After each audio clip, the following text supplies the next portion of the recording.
One of the things about working in healthcare is it puts you in front of your own mortality, especially when you work in certain specialties like the ED, the ICU, oncology, you work in trauma and things of that nature.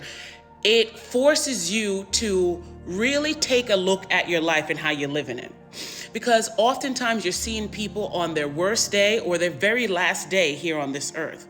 For me personally, as a nurse who's been in healthcare for a really, really long time and has PTSD from putting so many people in body bags, specifically during the pandemic, I constantly try to do introspection of my own life to see how good of a human am I being? And that's subjective, right? I'm not perfect. I'm going to make mistakes.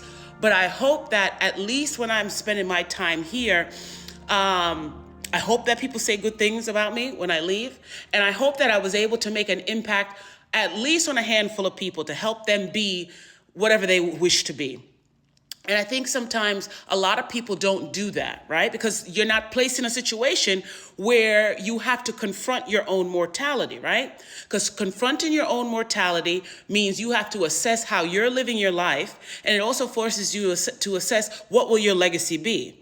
Will people only be able to say you were, a mom, a dad, a husband, which are all important things, but what else have you done? Right? What else have you done? Who else have you helped? Right? And I think that's important to remember. A big part of legacy is not so much about what you do or say. Those things are important too. It's also about how you make people feel, right?